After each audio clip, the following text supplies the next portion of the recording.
pourquoi cet appel pour vous, il est urgent maintenant d'agir?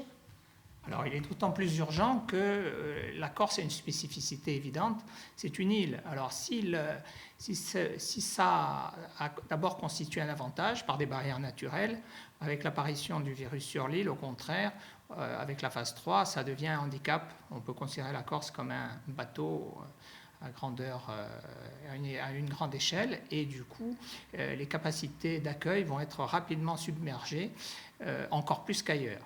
Après, avant de parler des protocoles thérapeutiques, il faut toujours insister sur le fait que le meilleur traitement, ça reste le confinement total de la population, parce que vous avez vu cette courbe exponentielle qui continue à monter.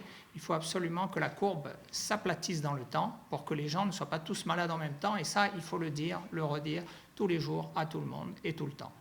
Après, dans cette période, on ne va pas faire de polémique, notamment sur le plan politique, mais il y a eu beaucoup d'erreurs sur la prise en charge de la pandémie. On a loupé la phase 1, je parle au niveau des instances nationales, la phase 1, la phase 2, et dans la phase 3, ne fût-ce qu'en se référant au premier tour des élections, on a vu quand même des manifestations les soirs du premier tour tout à fait ahurissantes, alors que la phase 3 était déjà déclenchée. Dans ce cadre-là, est apparu un premier essai thérapeutique qui semble donner des résultats. Alors vous savez que normalement, avant qu'un produit arrive sur le marché, il y a toute une phase qui est très longue, avec des études contrôlées en double aveugle, etc. Mais là, il y a l'urgence de la situation qui demande d'aller très très vite, et deux, l'utilisation de médicaments qu'on connaît depuis longtemps. Donc on n'a pas à attendre d'éventuels effets secondaires. On sait que ces médicaments ont quelques effets secondaires. Ils demandent des précautions d'emploi, notamment sur le plan cardiaque, qui seraient prises avec un bilan cardiaque notamment, et bien sûr l'accord des patients.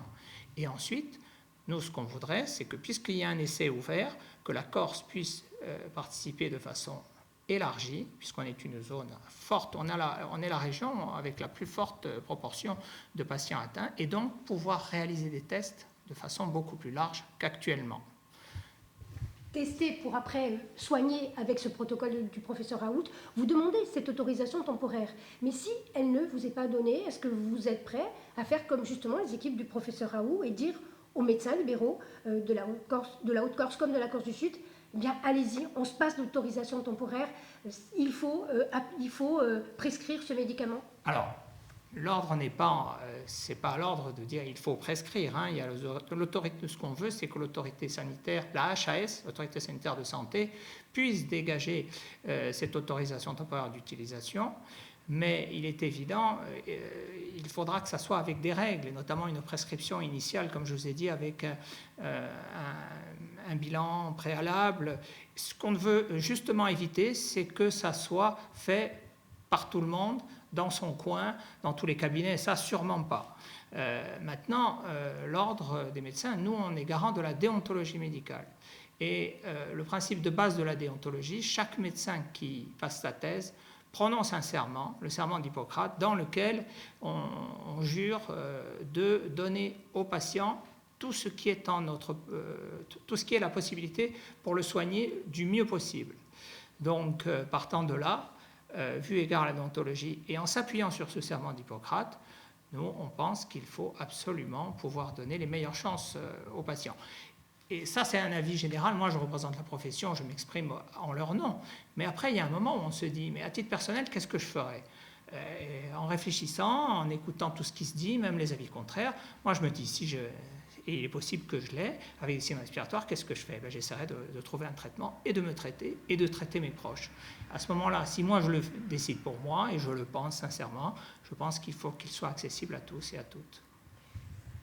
Pour être concret, vous n'irez pas, vous, en tant qu'ordre des médecins, au-delà de l'absence d'autorisation, mais vous dites que les médecins sont libres par rapport à ce serment d'Hippocrate, et si ils sont persuadés qu'il faut qu'ils donnent à leurs patients ce traitement, eh bien qu'ils le fassent, c'est ça que vous dites ?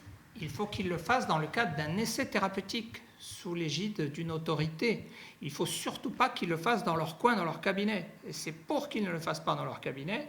Et d'ailleurs, ces produits, d'après ce que je sais, ne sont plus disponibles actuellement en pharmacie, parce que, bon, voilà, ils n'y sont plus. Je ne sais pas pourquoi actuellement, donc il est très difficile de s'en procurer, mais justement, on sait que des gros stocks ont été pratiqués.